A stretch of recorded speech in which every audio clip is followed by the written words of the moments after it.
Hello YouTubers, RogueMonkeyJr here, and in today's video we're going to cover some extra movement mechanics in Apex Legends on top of the bunny hopping and wall bouncing that I already made tutorials on in the past couple of weeks. So we're in the firing range here. As you can see, there's also a on-screen display for my keyboard and mouse, so you can get a better idea of the inputs that I'm pressing to do these movement mechanics. So we're going to start off with probably the easier ones. So the first one is called, or at least I like to call it, the Zipline Boost. So this allows you to go from pretty much stationary to moving at a decent velocity in a very short amount of time. So all you need to do is, for this example, we're going to use this vertical zipline. You need to attach to the zipline and then straight away press the spacebar in the direction that you want to go, and then you get a nice boost in movement, and you actually cover some pretty decent distance. And this allows you to, just mess around with enemies a little bit, get some extra distance if you're trying to get away from someone, and it just throws people off and is a really easy extra movement mechanic to implement into your day-to-day game that just improves your game and allows you to escape people or go from stationary to moving or change directions really fast. So very useful to have. You can also do this with a horizontal zipline, which would allow you to get a vertical boost and jump really high up into the air. Now this one's a little bit more difficult to complete and you might need to practice it a little bit more. And generally speaking, there aren't a whole lot of ziplines that are pretty much only flat surface like this, where you can literally go from ground to zipline to boost jump. Most of them are kind of like really high up in the air like this, where you have a very, very small area to actually do the vertical boost jump. But I'm going to show you what it looks like right here. So you just go like that. I missed it right there, but once you get it down, it gives you a nice vertical jump, kind of like that. And you can use it to, bamboozle your enemies or get some really cool plays. Next, we're going to talk about the redirect.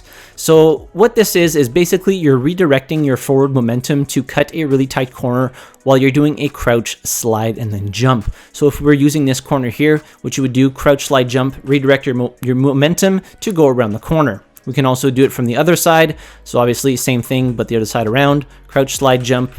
I messed that up right there. Do this again, crouch, slide, jump, redirect. So basically what you're doing, you're taking all that forward momentum and reapplying it to the direction you want to go. So how you do this, you start and you get your maximum run speed, which is 299, crouch, jump, redirect. How do you redirect? You point your back to the direction that you want to go, and then you hit either the ASD keys or the DSA keys, depending on which side you're going. So if we were going here, we'd go ASD, and if we're doing it from the other side, we would go DSA. Always while pointing your back to the direction that you want to go. So you take all that forward momentum, you reapply it, and go the other direction to cut some really tight corners like this. You can bamboozle enemies, get to cover really quickly, turn corners that people didn't think you would be able to make, and that just allows you to throw off your enemies. And at the end of the day, you want to win that firefight, so everything that you can do to get the upper edge is great. Next, we're going to talk about ledge boosting. Now, this is by far the most difficult one out of all of them, even more than bunny hopping and wall jumping. So basically, what you want to do is when you're going up to a wall like this, obviously your momentum is 0 because you're stuck on this wall. What you would typically do is, climb this wall and then keep going. What ledge boosting allows you to do is the first step you take when you're on top of this, like for example, pillar, you're going at your maximum run velocity, and you can use that velocity to go into a crouch slide and get a decent amount of distance, as well as, don't get that downtime where you have to start running again. So as I said, timing is key for this one, and it is very difficult to master. I haven't mastered it yet. I still fail a lot, but I still try and do it every now and then. And it looks really cool when you get it done. So you start running, you climb, and then you implement a crouch jump into it, which would look, if I can get it here, something like that.